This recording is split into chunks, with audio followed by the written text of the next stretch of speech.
આપણે મૂળ વાત ઉપર આવી કે ભાગવત સપ્તાહ છે ને, ભાગવતનો અર્થ શું થાય? ભાગવત એટલે ભ એટલે ભગવાન, ગ એટલે જ્ઞાન, વ એટલે વૈરાગ ને ત એટલે તરવું, એને ભાગવત કહેવાય. ભાગવત બેહાર્યા પછી ભાગવતની વાત જો જીવનમાં ઉતરે નહીં તો કોઈ મતલબ નથી. પૈસા કોઈને મફત આવતા નથી. આ લાખો રૂપિયાનો ખર્ચો હોય અને આવડી મોટી 8-10 દીની કથા હોય અને 10 દી આનંદ કરીને ખાઈ પીને હિલોળા કરીને વ્યાજવાની એક સાંટો માઇલ પર ન પડે તો શું કરવાનું? કોઈ મતલબ નથી રાખતા. અમે તો આ બધે પ્રોગ્રામ કરવા જઈએ ને અમને એમ થાય કે આટલી બધી ભક્તિ દુનિયામાં ફાટી નીકળી છે તો બાબુ સુધારો કેમ નથી થતો? બધા આને ખબર બધાને છે. કથા ને સપ્તાહ ને ભજન ને ધૂન ને મંદિર ને પ્રતિષ્ઠા ને માતાજીના માંડવા ને તમે જુઓ તો એમ થાય કે આખી દુનિયામાં નકરો વૈરાગ ફાટી ગયો. તો બગાડ કેમ નથી અટકતો? હું તો આટલા બધા બેઠા છું ને તમે તો બધા એજ્યુકેટર માણસો. હું તો એક ગામડાનો નાનો એવો માણસ છું, નાનો એવો ખેડૂત છું. તમે બધા ભણેલા ગણેલા હશો, રૂપિયા વાળા હશો, જે હોય તે. તમે હેઠા બેઠા છો, હું આ ઉપર છું. આ વાત એમનામ સમજાય એવું જ નથી રામ. આના માટે સદગુરુ જોવે. આવડી મોટી કથા બેહાડી છે, જીવનમાં ઉતરે નહીં તો બાપુ કોઈ મતલબ નથી. એક રામકથા બેહાડી હોય, રામકથા આખી દુનિયાને ખબર છે રામાયણ શું કહે છે. પણ રામાયણની વાત તો એકની એક જ છે. શું સાંભળીને કામ હોય? અયોધ્યા નગરી દશરથ રાજા 4 દીકરા વનમાં ગયા. રામ ને સીતાજી રાવણ લઈ ગયો. રામ હનુમાન ન્યાય ગયા. રામે રાવણ ને માર્યો ને અવતાર્યા પાછા. વાત તો આવડી આજ છે કે બીજું કઈ? તો શું સાંભળ કરવાનું? બીજું કઈ કામ જ નથી. આ સાંભળવાનો મતલબ શું? આખી દુનિયા એક મોરારી બાપુ જેવા આપણા કથાકાર હોય તોય ભલે, અને એક નાનો એવો કથાકાર હોય તોય ભલે. વાત તો આવડી આ જ હોય, બીજું શું હોય? અને આ કથાઓ સાંભળવાથી આપણો ફાયદો શું? આપણને મતલબ શું? આપણા સદગુરુ મહારાજને આપણે પૂછવું તો જોવે ને કે આ બધું કરે છે, દુનિયા કરે છે, એ વાત ખોટી છે એવી આપણી વાત નથી. પણ આ કરવાનો મતલબ શું છે એ તો આપણે કંઈક પૂછવું જોવે ને. પણ રામકથા તમે બેહાડી હોય, લાખો રૂપિયાનો ખર્ચો કર્યો હોય અને વક્તા કથા કહેતો વાત કરતો હોય કે રામ અને ભરતનો પ્રસંગ આવે અને એ પ્રસંગ સાંભળ્યા પછી નાનો ભાઈ ને મોટા ભાઈનો વિખવાદ હોય અને નાનો ભાઈ ઘરે આવીને મોટા ભાઈને જો બથ ભરી લે સમજી લેજો કથા બેહાડી. મોટા ભાઈ અત્યાર સુધી હું તમને ન સમજી શક્યો, પણ આ રામ કથા સાંભળ્યા પછી મને ખબર પડી કે ભાઈ ભાઈનો કેવો પ્રેમ હોય. મારી ભૂલ થઈ હોય તો માફ કરજો, તો સમજી લેજો કે આ કથા આપણે બેહારી. હાઉ વહુના વિખવાદ ન મટે, દેરાણી જેઠાણીના વિખવાદ ન મટે, બાપ દીકરાના વિખવાદ ન મટે તો આ કથામાં ફાયદો કોને? આ મંડપ વાળાને, સાઉન્ડ વાળાને, કલાકારને. તમારે શું ખિસ્સા ખાલી થાય? હું તો ના પાડું છું. જો જીવનમાં ઉતરે નહીં તો આ ખોટા રૂપિયા ન બગાડો. આ મારા જેવું કોઈ ને કે અમને 2-2 લાખ આપે, બોલો. મને એમ થાય કે આમનો દી નથી ઉઠ્યો. 2 લાખ રૂપિયા એમનામ આવે? કોઈ નહીં મારા જેવું ચોખ્ખું નહીં કે નકર આવી રૂપિયાની આવક હોય ને કોઈ આવું ગાડું બોલે. બીજી વાર એમ કે ને કે આને ન બોલાવાય.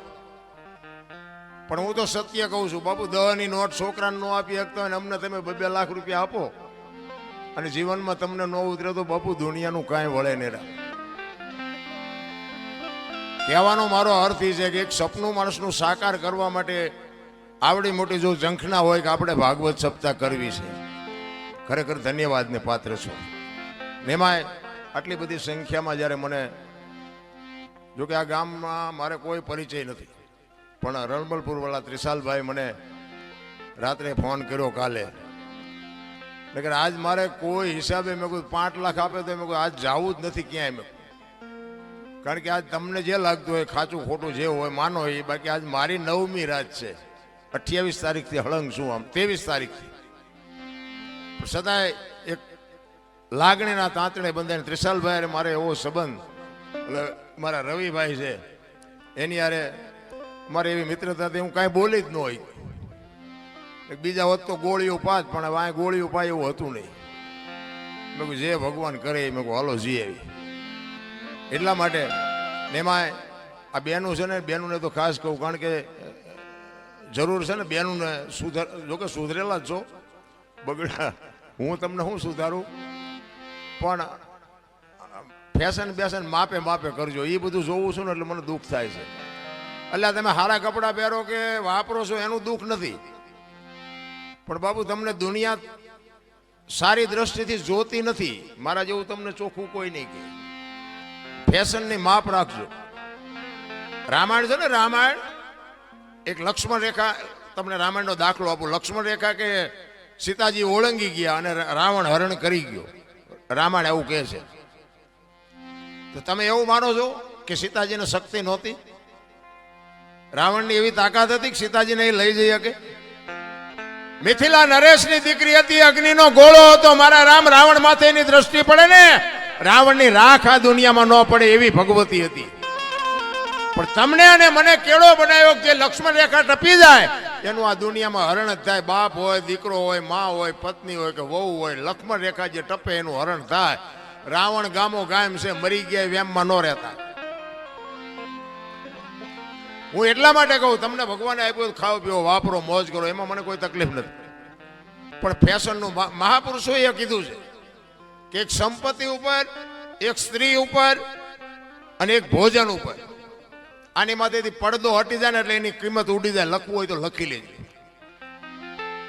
ભોજન ઉઘાડવું પડ્યું ને એટલે તમને ખાવાનું ન ભાવે કે આ ખવાય નહીં. સંપત્તિ ઉઘાડી થઈ જાય ને એટલે તમને એમ થાય કે આ ખોટું હોય, સાચું આવી રીતે પડ્યું હોય. અને એક દીકરી ઉપર બાપુ જો મર્યાદિત કપડા ન હોય ને તો સમજી લેજો દુનિયા એની માથે દ્રષ્ટિ ખોટી જ કરવાની. મહાપુરુષોએ કીધું છે, શું કામ? જ્યાં ધર્મ ધ્રુજો અને પુરુષ નથી પૂગી ગયો ત્યાં દેશની આબરૂ બાપુ દીકરીઓ રાખી છે. તમે કહો તો હવાર સુધી દાખલા આપો. પુરુષ નથી પૂગી ગયો. દુનિયાની આબરૂ અને ધર્મને રાખવા માટે પુરુષ જ્યાં નથી પૂગી ગયો, દેશની આબરૂ દીકરીઓ રાખી છે. જેટલા સફળ પુરુષો છે એમાં એક એક માનો હાથ છે, એક એક ભગવતીનો હાથ છે. જાણે છે બધા, કરવું કોઈ નથી. હરિશ્ચંદ્ર રાજાને તારામતી ન હોત ને તો કોઈ ઓળખત નહીં. સગાળસાને ચંગાવતી ન હોત તો કોઈ ઓળખત નહીં. જલારામ બાપાને વીરબાઈ ન હોત તો કોઈ ઓળખત નહીં. અમરમાં ન હોત ને તો દેવીદાસ બાપુને કોઈ ઓળખત નહીં. આ પીપળીમાં સવારામ બાપાને જબુમાં ન હોત તો કોઈ ઓળખત નહીં. એક એક સફળ પુરુષની વાય બાપુ અમે આ મોટી મોટી કરતા હોય ને ઘરે અમારું બૈરું કપાતર હોય તો નો ગણાય કે આ દુનિયા નથી સુધારવા તારી વહુ સુધારીને નો કે આ તમે અમને આમ હાથની હથેળી રાખો, હલો જમવાના, હલો ચા પીવાના, હલો ગાડલા ને ખાટલા ને બધું કરો. તમે એમ કોઈ આવ્યા હોય મારા ઘર બાજુ અને હું એમ કહું હાલો હાલો, અરે ચા પાણી રોટલા સિવાય જવાય?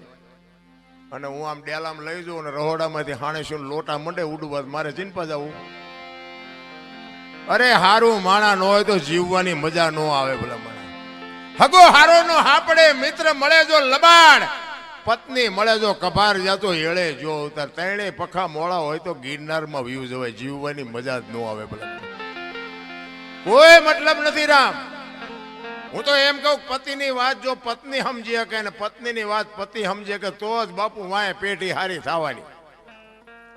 બાકી તો સેટલાઈન આપણે જોઈને તો આપણને એમ થાય કે હારું આમનું હાલતું ચમ હશે. કોઈ મતલબ જ નથી રામ. તમે વિચાર કરો, હરિશ્ચંદ્ર રાજાએ તારામતીને વેચ્યા ને, એમના ગુરુ મહારાજનું દેણું. બાપુ સતયુગ હતો, જો તમે વિચાર કરજો. સતયુગમાં હરિશ્ચંદ્ર રાજાને બૈરું વેચવું પડ્યું. ઇતિહાસ બોલે છે, આપણે હતા નહીં તેથી. અને આ બધું છે ને બધા આપણે શાસ્ત્રોના સંતોના આધારથી આ બધું બોલી જો બાપુ. આમાં સાચું હોય રાખજો ને ખોટું હોય ડિલેટ મારી દેજો. કોઈ ફોન બોન ન કરતા. હા, આ તો અત્યારે મીડિયાનો માધ્યમનો સમય છે. વળી એમ કે હા ક્યાં બોલ્યા, આવું ક્યાં હતું જ નહીં. પાછા ઘણા એમ કે કેમ જાણે હરિશ્ચંદ્ર વખતે ઈવડાઈએ હોય. કેટલાય લોહી પીવે છે અમારું. હરિશ્ચંદ્ર રાજાને પોતાની પત્ની વેચવી પડી સતયુગમાં. આ કળિયુગ છે બાપુ, વેચવું પડે એવું છે કોઈને? હે ભગવાને કેટલું આપ્યું, વાહન મકાન રૂપિયા લોટા હવામાં ઉડે વગર દોડે વાતું થાય હિલોળા કરે એવું મળ્યું છે. જો આમાં જીવતા ન આવડે તો આંટો થયો એવું નથી લાગતું. શું ઘટે ભલામણ? આપણા ઘરે બે ટાઈમ સારો રોટલો નથી મળ્યો, ભલામણ સારું લુગડું નથી પહેર્યું. છતાંય જો માણા તમે જુઓ તો કોઈ સંતોષ જ નથી. બોલો અમારે બે કઈ નથી, અમારે બે કઈ મરો કઈ ન હોય તો શું જોવે છે તમારે? અરે શેઠો જ નથી ભલામણા. થીગડા ઉપર થીગડા દઈ દઈને આપણા ગઈઠા મરી ગયા. આપણે એક આંગળી જાય એટલું વાંકું હોય ને તોય આપણી માં એમ કે લાય બેટા આંકા લઈ દઉં. અને અત્યારે ફાટલા પહેરવાનું ચાલુ છે. ઓલા જીન્સમાં માથા વ્યા જાય એવા ફાંકા હોય તોય પહેરે હારા. એટલે આવા તો અમે પહેરતા જ તા, ખબર નહોતી કે આવું આવશે ને કે અમે હાઈસ્પીડ રાખ્યો હોત તો અત્યારે અમે તારી હારે પહેરત. અરે જોવો તો ખરા, આપણે એવું ટાણું આવ્યું હતા ફાટલા પહેરવાનું ચાલુ કર્યું. બોલો એટલે આ ફાટલા નહોતા એટલે પહેરતા હતા. નથી એવું ઊંધું નથી આવેલું. 2 કિલો ચોખ્ખું ઘી લઈને આમ બજારમાં રાડ્યું પાડજો, ચોખ્ખું ઘી છે, વેચવું છે, ચોખ્ખું ઘી છે, ખપશે નહીં. ઓલા દારૂ બાવળિયામ વેસે તો પીપળા ખપી જાય છે. જોવો તો ખરા ઊંધું હાલ્યું. વિચારવા જેવું છે. મારો કહેવાનો મિનિંગ બાપુ જીવન સમય સરસ મળ્યો છે, પણ ભગવાન તમને બાવડું ચાલી નથી બોલાવવાનો. બાપુ જો જીવતા આવડે તો મને એમ થાય કે ભલે હું મારી વાત કરું, હું તો એક ખટારાનો ડ્રાઈવર હતો. બોલો ખટારાના ડ્રાઈવર તો 19મી કોમ ન કહેવાય. એને કોઈ પાણી પાય એના બદલે અહીંયા અમે બેઠા છીએ, તમે હેઠે બેઠા છો. આ કયો શેડો ઈડ્યો છે તમને નક્કી થાય છે? બાપુ આ વસ્તુ આખી જુદી છે ને આ સમજવા માટે સદગુરુ જોવે. મા બાપ છે ને, આપણા માતા પિતા છે ને, એ સદગુરુ છે 100%. પણ એ તમારો જન્મ આપી શકે, લાલન પાલન કરી શકે, ઉછેર કરાવી શકે, લગ્ન કરાવી શકે, ભણાવી શકે, ઓળખાણ ન કરાવી શકે. તમે કોણ છો એની ઓળખાણ તો બાપુ સદગુરુ કરાવી શકે, બીજાનું કામ નથી રાખવું. સદગુરુ જ્યાં સુધી ન મળે ત્યાં સુધી તમને તમારી ઓળખાણ ન થાય. અને તમારી ઓળખાણ ન થાય તો સમજી લેજો તમે માણાના અવતારમાં એક કૂતરું આવીને વીવી ગયું ને એમ તમે વીઆઈ ગયા. મીરાએ કીધું આત્માને ઓળખ્યા વિના લક્ષ 84 નહીં મટે, તમારી ભ્રમણા ભાંગ્યા વિના ભવના ફેરા નહીં મટે. આપણી ગત ગંગા છે ને, જેસલ તોરલ રૂપાદે માલદે કતીબજા હુરમબાઈ લાખો લોયણ જતો ભગત ખીમડીયો કોટવાલ ડાલીબાઈ રામદેવજી હાલો હુરો વણવીર ઢોંગો નિરલ કુંભો, આ બધા ગતના ગોઠી હતા ને. એમાં સ્ત્રી હતી, પુરુષ હતા, અમીર હતા, ગરીબ હતા, તમામે તમામ સમાજના હતા. બાપુ ખોળિયા જુદા હોય ને જીવ જો એક થઈ જાય ને તો મરદા તો અત્યારે બેઠા થાય. ઈને ગત ગંગા કહેવાય. પણ ભજન એમના સમજાવું. હું તમને એક જ વાત કહું, ભોળાનાથ નો દીકરો કે ગણપતિ નું માથું ભોળાનાથે કાપ્યું અને હાથીનું લગાડ્યું એમ કે ને બધા ફોટામાં જોઈ, મૂર્તિમાં જોઈ, શું થયું? એ ભોળાનાથે માથું કાપ્યું અને હાથીનું લગાડ્યું. બધા આપણે મૂર્તિમાં ફોટામાં જોઈ ને, તો હું એમ કહું છું પેલું કાપ્યું ત્યાં જ નહીં પડ્યું હોય, હાથીનું શું કામ ચોંટાડ્યું છે? આ કોઈ ભણાવતું નથી એટલે તમે અમને સાંભળો છો. કાપ્યું હોય તો અહીંયા જ પડ્યું હોય ને, તો ઈ નો ચોટાડી શકે ને. હાથીને કાપીને અને હાથીનું માથું ફીટ થાય, માણસ શરીર ઉપર માથામાં ફીટ થાય, હાથીનું આવડું હોય. હવે આ 4 આંગળની જગ્યા હોય, માથે ફીટ થાય. એટલે આ બધું છે ને અટપટું છે. ચિત્તની શાંતિ, મનની પ્રશંસા, દિલની દાતારી, ગુમડાની રોજ અને ટાઢિયા તાવની ટાઢ આટલું માલકુરથી આવે. ભજનનું ઊંધું છે. ગુમડું થયું ને, ગુમડું એને દવા લગાડવાની હોય ઉપરથી મટે માલપાથી, એટલે નથી સમજાતું. તમે બધા કરોડપતિ છો, તમે મને બોલાવો? કોઈ નથી બોલાવે એવું બાપુ. પણ આ અંતરના ઊંડાણની કોક વેધુને કરાય વાત, આને સોરે નો સિતરાય સિતની વાતું શંકરા. અમારે ઘણું કેવું છે, પણ કહેવાનો મારો મિનિંગ ઈ છે કે માં હોય મોટે બોલું, માં એ હાથે નાનપણ સાંભળે. એ મલક બધાની મજા પછી કડવી લાગે કાગડા. એ આ જનેતાને હું એટલા માટે કહું છું, આ દીકરીઓને મારે કહેવાનો અર્થ એટલા માટે છે કે તમે એમ કહો ભગવાન મને હારો દીકરો દે, હારો દીકરો દે. શું અહીંયા ગોદામ છે? હે અહીંયા દુકાન છે? હારા દીકરા બાપુ માં સંસ્કાર આપે તો જ હારા દીકરા થઈ શકે, બાકી એમના તમે હારો દે એમ કરી મેળ ન પડે. પણ હું તો બહેનોને ખાસ વિનંતી કરું, હાથ જોડીને કહું, હું કોઈ સલાહ દેવા તમને આવ્યો નથી, અને મારી સલાહ તો શું મારી લાયકાત હતી હું તમને સલાહ આપું. પણ મારો કહેવાનો, મારી વાતની અમુક બાપુ નોંધ કરજો અને એનો અનુભવ કરજો. હું કોઈ પાવરની વાત નથી કરતો, પણ તમારે સારા સંતાન જોઈને તો મારી એક જ ભલામણ છે કે ઉદરમાં સંતાનનો વિકાસ થતો હોય અને જન્મ થયા પહેલા રામાયણ ને ગીતાના 5-5 પાના વાંચજો. જો આપને સંતાન થાય એવું આ ટેકો દેવું દીકરો ન થાય તો બાપુ મારું નામ તમે જોડો ઘા કરજો. હારા દીકરા તો થાય. મારા વહુ હારો ભેગા પાણી પૂરી ખાતા હોય તો અહીંયા કઈ હારા વાઈટ ન હોય દીકરાની. એ તો ઠીક છે, પછી કહેવાનું હોય અમુક એ ભગવાન એકાદો દીકરો દે, અમે દીકરા વગીરના છીએ. તો અમુક એમ કે હે ભગવાન આના કરતા ન દીધો હોત તો સારું હતું. આપણે એમ કે હારા આવે આ દીકરા હાઈવે ફાયદો છે કે નો હાઈવે ફાયદો છે. ભગવાન ભાઈ બાપુ માગજો એકાદો દીકરો, પણ એને કહેજે કે ગોપીચંદ ને ભરથરી જેવો કા દીકરો આપે, ગંગા સતી પાનબાઈ જેવી દીકરી આપે, હાથ પેઢીઓના નામ ઉજળા કરી દે રામ. એટલા જ માટે કહું છું બાપુ, દીકરીઓનું સમર્પણ છે બાપુ, એનો ત્યાગ છે. માનું બાપુ છે ને પદ ટોચે છે.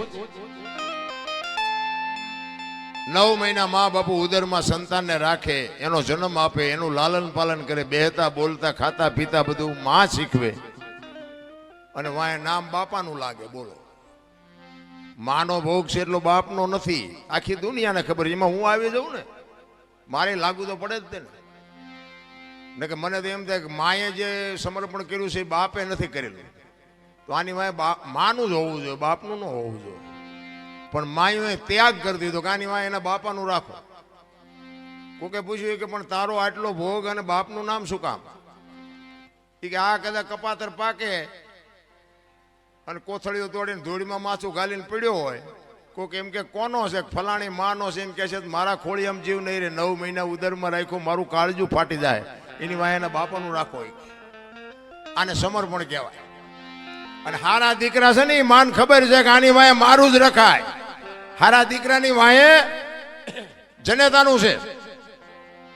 હનુમાનજી કોનો, અંજનીનો, કર્ણ કોનો, કુંતીનો, ભીષ્મ કોનો, ગંગાનો, શિવાજી કોનો, જીજાબાઈનો, ગાંધીજી કોનો, પુતળીબાઈનો. હારા હારા માના બગડેલા અમારા માં છે ને ઉપર બેઠી બધે ધજા, મહારાસુર, પાવાગઢ, ચોટીલા બધે જ્યાં જાવ ત્યાં માં ઉપર બેઠી. શું કામ? મારા સંતાનની નજર રહે એટલા માટે. બાપા બધા ભોંયરામ છે, ત્રંબકેશ્વર ને રફાળેશ્વર ને ભોંયરેશ્વર ને રિયા સલમુદા બે માન બાપમાં ધરતીનો. હું તો એમ કહું કે જનેતા જો જીવતી હોય તો એક વાગ હાનનું ટાણું હોય અને માં બેઠી હોય એની પાસે જઈને કોક દીક પૂછજો, માં મારો જન્મ થયો તેથી તને વેદના કેટલી હતી બાપુ? કોક દીક પૂછજો તો તમને માની વેદનાની ખબર પડે. હું કોઈ ભલામણ નથી કરતો, આવા માંડવા નાખો, મંદિર બનાવો, આ કરો તે કરો, હું કોઈને કહેતો નથી. મારો પ્રોગ્રામ ગમે ત્યાં હોય ને હું મારી એક જ હાથ જોડીને વિનંતી કે માને બાપને બાપુ જાળવજો.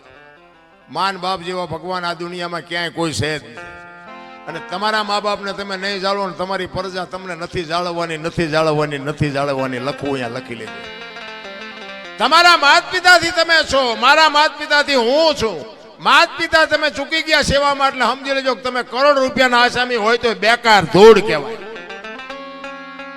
કારણ કે મને ને તમને આપણા જન્મ વખતની ખબર નથી કે માએ શું વેઠ્યું છે.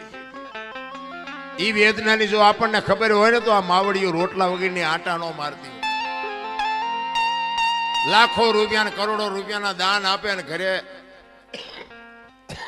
માન બાપ જો રોટલા વગરના વરાળું કાઢતા હોય, જિંદગીમાં નો ગાડી હાલે. રામ 40 લાખની ગાડી લઈને નીકળે, વાયલી સીટમાં જોવો કૂતરો બેઠો હોય.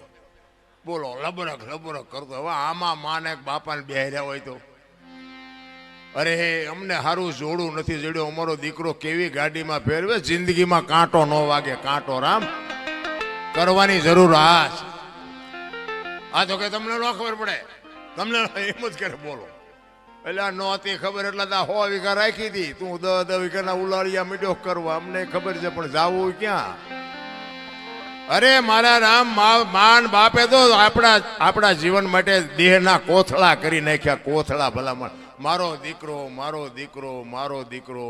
અરે શું માન બાપે બાપુ તમને ને મને સમર્થ. એક જનેતા પોતાના ઉદરમાં 9 મહિના રાખે, એને આમ હાલતી હોય, માં ચાલતી હોય તો બાપુ આમ ઉતાવળો પગ ન મૂકે બાપુ, પોતાના સંતાનની તકલીફ ન પડે એના માટે રહી અને આમ પગલાઓ ધીરે ધીરે ભરતી હોય. અને જન્મ આપ્યા પછી બાપુ લોહીનું દૂધ કરીને તમને ને મને પાતી હોય અને આવડો મોટો ઉછેર કરતી હોય ને જો માર રોટલા વગેરેની આટા દે, જિંદગીમાં તમારા દાણા જોવરાવો એટલે જોવરાવો, જો કાંઈ તમારો મેળ પડે તો કોઈ દી નો પતે. માના ઋણમાંથી બાપુ કોઈ દી. પછી ઘણા નથી આમ ફોટા માના બાપાના ફોટા મરી જાય ને પછી ફોટા પાસે ઓલા રોટલા કરી કરીને દેખાડે. અમે કે ધરાવ્યું ને પછી જમવી છે. આવું ખવડાવ્યું હોત તો 2 વર્ષ જીવે એવું હતું. આ ભૂખ્યા માર્યા છે ને હવે શું ફોટાને દેખાડો છો? ભૂખ્યા માર્યા હોય ને દુનિયાને પછી દેખાવ કરે. આમ થાળીઓમાં રોટલા ને શાક ને દાળ ને ભાત ને મૂકીને પછી આમ ફોટા પાસે મૂકે. એમ પેલા ધરાવી, પેલા ધરાવવાનું હતું તારે ધરાવ્યા નહીં નથી. કોકની શમશાન યાત્રા નીકળી હોય તો એમ ભાળી જાય ને કે શમશાન યાત્રા હાલો હાલો ટેકો દે, ટેકો દે. આ ટેકા ન દીધા એમાં જ મર્યા છે. હવે શું ટેકા દેવા હોય? ટેકા હાટું બજારા લબડી રહ્યા હતા નથી હોય જીવતા તારે હોતું નથી. એટલે માણા વખાણ મર્યા પછી જ કરે છે કે માણા બહુ સારો હતો પણ જીવવા દીધો જ નથી. એને હજી જીવવું હતું, માર્યો છે ભૂંડી હાલે તો પછી વખાણ કરે બધા. અરે બાપુ ભાઈ નો હું તો 18 વણમાં કહું બધા ભેગા રહીને મોજ કરો, જીવન કાલ ખૂટી રહે કાંઈ વાતમાં છે નહીં. માણસ જન્મે ને 2-2.5 કિલોનો હોય, 60-80-100 વર્ષ જીવન મરી જાય ને શમશાનમાં લઈને હળગાવી નાખો અને રખ્યા ભેળી કરીને જોખો એટલે 2-2.5 કિલો થાય. વાતમાં કાંઈ છે નહીં, વચ્ચે ઠેકડા મારવાનું છે બધું. બધું માં તૈયાર ન કરી રાખે. આપણો જન્મ થયા પહેલા જનેતા ઉદરમાં સંતાન હોય અને તરત જ બધી માં તૈયારી કરી રાખે. ખોયા ને ગોદડા ને ઘોડિયા ને આ ને બધું માં તૈયાર જ રાખે કે મને ભગવાન કઈક આપશે. એના માટે બધી માએ તૈયારી કરી રાખી હોય. અને 60-100 વર્ષ જીવન પછી જવાનું ટાઈમ થાય તારે બધું તૈયાર જ હોય.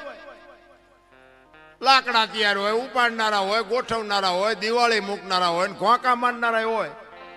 તા પહેલી ને છેલ્લી 2 તૈયારી છતાં વટલી નહીં કરી રાખી હોય. પણ આ માઇલ પાવલું હું થોડુંક કરે ને, હું થોડુંક ભણી ગયા હોય એમાં વળી ભગવાને થોડુંક ધોરું સાંભળું આપ્યું હોય, થોડાક છૂટા આપ્યા હોય, થોડીક સંપત્તિ આપી હોય તો તમે જોવો તો નકરા ઠેકડા. આપણે કોઈની જરૂર નથી, આપણે કોઈને જરૂર નથી. તું મરીશ તાર 4 જણા નહીં જોવે, હાલીને જઈશ.